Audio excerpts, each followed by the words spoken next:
Assalamualaikum warahmatullahi wabarakatuh. Halo semuanya, jumpa lagi di channel aku Arjun Niswa. Oke, kali ini aku ingin membahas tentang bagaimana sih caranya kita itu menjadi kaya. Ya, pasti teman-teman berpikir kalau kita kepengen kaya ya kita harus bekerja keras, kita harus mengeluarkan energi kita mengeluarkan tenaga kita juga harus berpikir sekuat mungkin kayak gitu. Itu pada umumnya ya. Tapi kali ini saya terinspirasi dengan kontennya DN Resutari yang membahas tentang bagaimana cara kalau kita kepengen kaya bahkan seketika secara instan. Ya, singkatnya kita harus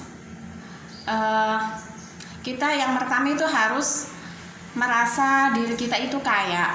Ya, kalau kita kepengen kaya, kita harus merasa diri kita itu kaya dulu. Kita harus memantaskan bahwa kita itu akan kaya, seperti itu. Jadi bagaimana agar kita itu hati kita bisa merasa kaya? Ya, caranya bermacam-macam. Tapi yang pertama adalah kita harus bersyukur.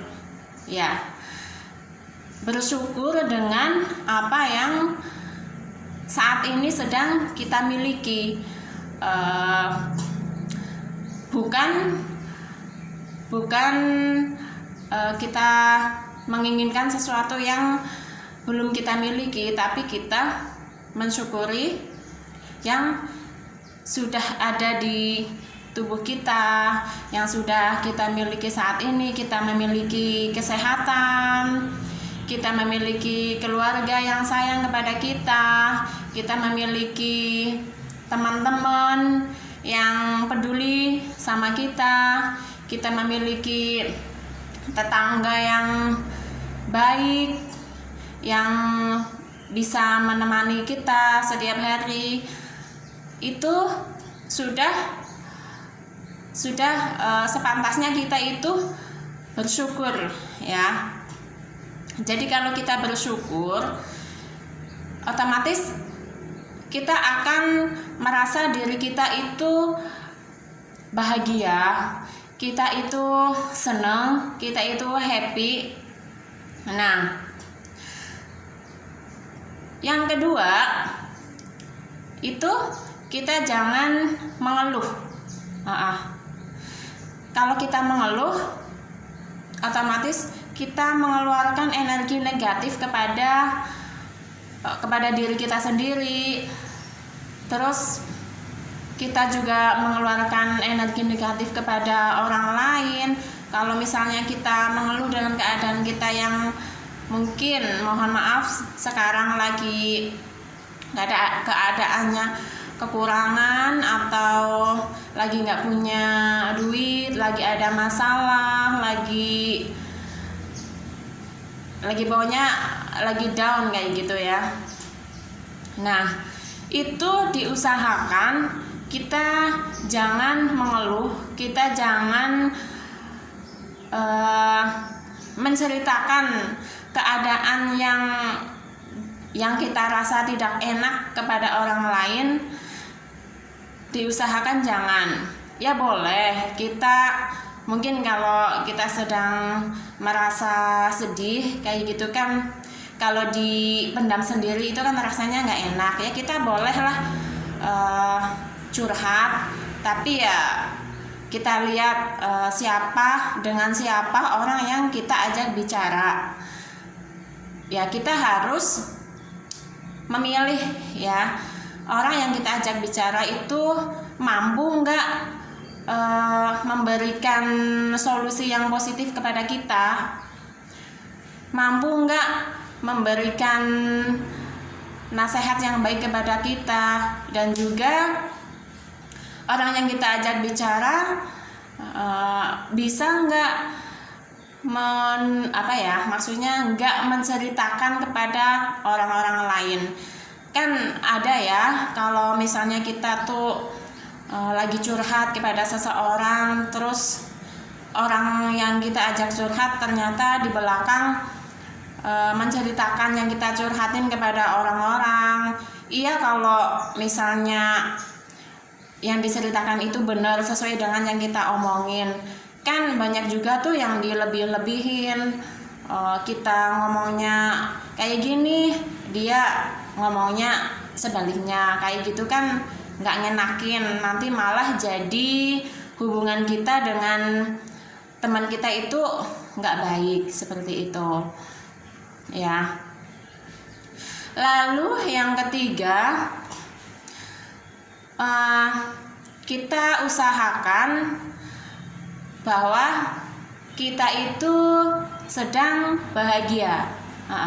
Kita kalau misalnya ketemu orang, usahakan dengan tersenyum, karena senyum adalah salah satu cara untuk membuat kita itu bahagia. Coba aja kalau teman-teman lagi sedih misalnya, coba teman-teman ambil kaca ya, ambil cermin kayak gitu, ambil cermin, kita lihat wajah kita di cermin, lalu kita tarik nih bibir kita kayak gitu selebar-lebar mungkin.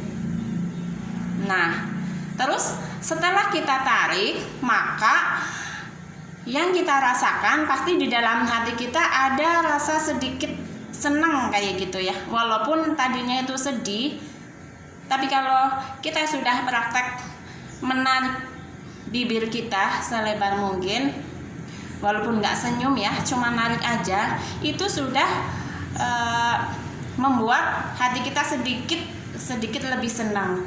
Nah, apalagi kalau terus kita usahakan terus tersenyum, jangan cuma ditarik aja, kita tersenyum. Nah, itu akan menarik kebahagiaan tersendiri di dalam hati kita. Nah, seperti itu. Nah, kalau kita sebarkan senyum kita kepada orang, kalau kita ketemu orang di jalan lalu kita senyum, kita ketemu teman kita senyum, kita sapa, nah pasti teman yang kita senyumin, mereka menyangka bahwa kita ini sedang senang, kita ini sedang bahagia, kita ini sedang happy. Nah, itu bukan hanya prasangka teman yang kita senyumin, tapi secara otomatis diri kita juga akan perasaan senang itu akan muncul, walaupun cuma sedikit kayak gitu, pasti akan muncul. Terus langkah yang selanjutnya, kita bisa pergi keluar ya, jangan di dalam rumah terus. Biasanya kan kalau kita lagi sedih, sukanya tuh di kamar mengurung diri, kita nangis kayak gitu kan. Nah, itu boleh, tapi jangan lama-lama, cuman sebentar aja. Kita luapkan kesedihan kita di kamar, misalnya kita nangis. Nah, setelah kita nangis udah selesai, ya udah, jangan dipikirin lagi, diusahakan udah hari ini kita keluar rumah, minimal keluar rumah ya jalan kaki atau ya jalan-jalan di sekitar rumah lah, itu minimal ya. Yang penting kita itu harus keluar kamar, keluar rumah gitu. Nah, kalau kita sudah berada di luar, kita kena sinar matahari pagi mungkin, atau kena angin. itu akan bisa membuat hati kita juga terasa lebih senang, lebih happy. Karena apa? Karena udara di luar itu kan membuat badan kita jadi lebih segar. Nah, kalau badan kita segar, otomatis kita akan merasa sedikit lebih senang. Habis itu tadi jalan kaki ya, bisa juga dengan ya berolahraga misalnya jogging pagi-pagi gitu, terus berolahraga yang kita senangi. Olahraga apa, misalnya basket atau bersepeda atau ya semacamnya lah kayak gitu, yang bisa mengajak kita itu keluar dari rumah kayak gitu. Itu akan membantu mengurangi rasa sedih kita. Lalu selanjutnya kita bisa bersilaturahmi. Nah, kata silaturahmi ini maknanya luas ya kalau menurut aku. Silaturahmi nggak hanya di momen-momen tertentu aja, misalnya lebaran atau saudara sedang ada hajatan kayak gitu, enggak. Jadi kita pergi ke warung aja kita itu udah silaturahmi. Kita pergi ke pasar, kita pergi ke masjid berjamaah, atau kita pergi ke kumpulan acara organisasi apa, kita niatkan dari rumah itu bersilaturahmi. Jadi di sana kita akan ketemu sama orang. Nah, kita ketemu sama orang, otomatis perasaan kita juga akan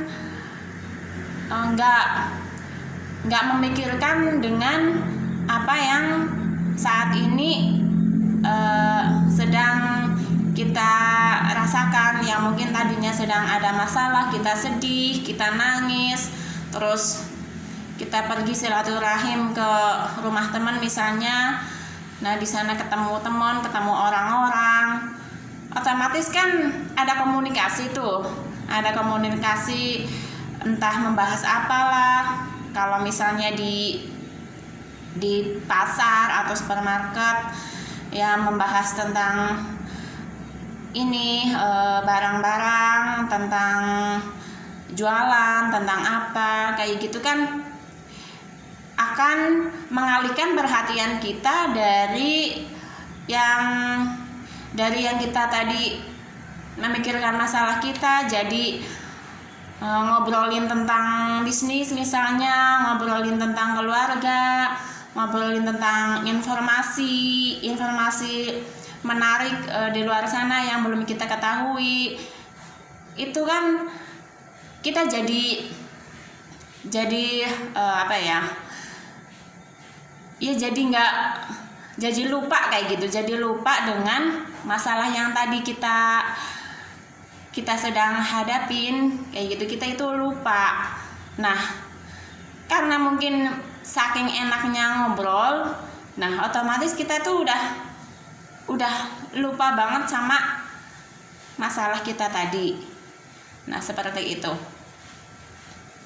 Terus yang selanjutnya, kita bisa menghilangkan rasa sedih kita dengan cara piknik. Nah, piknik nggak harus jauh-jauh, nggak harus mengeluarin uang banyak kayak gitu. Ya yang deket-deket aja, mungkin di tetangga ada yang lagi ada hajatan kayak gitu, terus ada hiburannya juga, ya udah kita datangin tuh ke situ, kita nonton